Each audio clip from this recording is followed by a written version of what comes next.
Good evening, gentlemen. Welcome to the Philadelphia Convention. We have decided to meet here to amend the Articles of Confederation, but we all know that's not going to work. There is a representative from each state except for Rhode Island, but that's the best attendance we've had since the creation of the Articles of Confederation. So it's most likely not going to get better than this. Now that we are independent of those filthy Brits, especially that tyrannical king, we need to form a new democratic government. Let's share some ideas and see what page we are on. It is very important we do not make the same mistakes the British made in forming their government. Unfortunately, the Articles of Confederation was not the answer.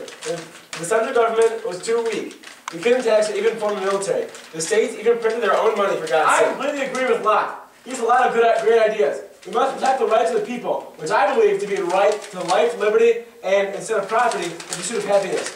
I use most of Locke's ideas when I wrote the Constitution. Consent of the governed. A very good idea.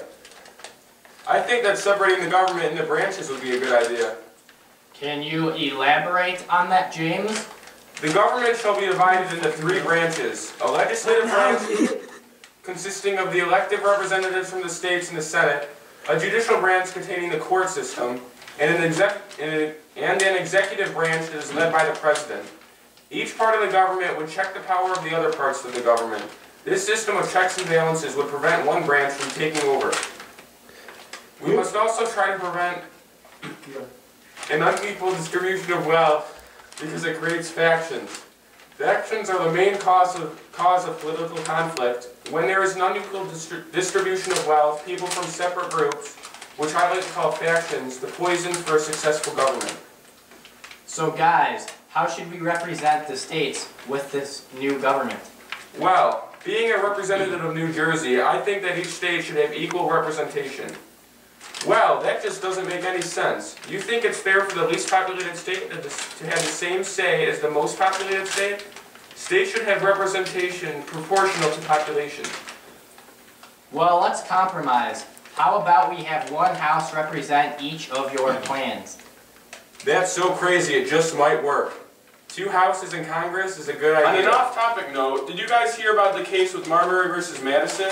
Apparently the Supreme Court gave them the ability to essentially interpret the Constitution. They call it judicial review. That is great. That will make more checks and balances because the judicial branch now has a better ability to check Congress and declare laws unconstitutional. Great. Now that we're all in agreement about the Constitution, no, we're not. Rebel. The Constitution doesn't have a Bill of Rights, damn it. And you only want 2/3 of the states to ratify the Constitution, leading up to 4 states in agony. A strong central government would threaten the state's power and the rights of the common people and disfavor the wealthy. Okay, Mr. Obama lover, to show you anti-federalists that we do care about individual rights, we are going to create the Bill of Rights. The Bill of Rights is going to guarantee you as citizens all the basic liberties that you all for some reason think that we will not offer the citizens. And did you completely forget about how badly the Articles of Confederation failed? That proved that the government that you guys think highly of simply doesn't work. As a representative of France, I would like to say that we fully approve your choice to become independent. We are honestly not the biggest opponents of the British, and we would like to make the British weaker, as well as get rid of the tyrannous ways. Obviously, if you guys left the British Empire, it would make the British much weaker, thus making my homeland of France seem much more powerful. Ho, ho, ho. Act 2. Okay, men, so how should we organize the state and federal governments? Let's use federalism. Federalism? What's that? Well, federalism is a system of government in which 2 or more levels of government share formal authority over the same area and people. Gee whiz, that sounds great. Why doesn't everybody else use that? Well, normally only big nations with large populations use it. But we do have a large population, so it makes sense. We don't have texting and internet, so the best way to carry out the orders of the central government is through the state governments. How should we handle the power of the state and national government? The Constitution, national laws, and treaties should be supreme over the state laws. What about powers not delegated by the Constitution nor prohibited by the states? I propose the idea that the power should be reserved to the states respectively, or the people. This will be the 10th Amendment. While we have enumerated powers that are stated specifically in the Constitution, can we extend our powers in the future? Let's add a clause that would give the national government implied powers to cover things beyond the enumerated powers.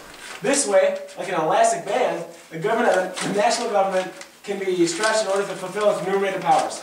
Congress will be able to pass all laws that are necessary and proper to carry out these enumerated powers. Does anyone have an idea on how to distribute the revenue of the national government? Now we get to another problem, the distribution of money. I thought this would come up, and I propose we break down the money we give in grants. What are grants? How are these to work? Well, a grant will be an allocation of money that we shall award to specific areas. For instance, we can group different areas and give specific amounts of money to each of these areas. Grants like this can be called categorical grants. We may also have project grants awarded on the basis of competitive applications and given to whomever performs the best. Formula grants can be given to people based on a formula using population or income. Block grants are given out automatically to most communities to expand programs in community development and social services. Now we'll keep our money organized and fair. Great idea. Of course, we'll need to make sure all the states are cooperative. Without each state being on the same page, we can never function as a nation. When there is an issue between two states, the dispute should be settled by the national. Because each state has equal power, I propose we allow the federal government the ability to regulate interstate commerce. You're exactly right. And when the citizens of one state travel to another state, they should receive the same privileges and immunities as those citizens of the states they are in. I concur. Each state should most definitely recognize the documents and civil judgments of other states as valid. Otherwise, people would be able to run away from their responsibilities by traveling to other states. Exactly. Full faith and credit is a must. Also, if a fugitive from one state runs away to another, the state into which they run should have to return them to the original state from which they ran. Each state needs to promise to participate in this process called extradition. I feel that the United States Constitution is a very strong foundation. Our own Afghanistan, as well as many other countries, have modeled their constitution after it, especially putting emphasis on natural rights. It goes to show the brilliance of men who put it together, proving how successful it can be even on other sides of the world. The end! Don't break it, dude.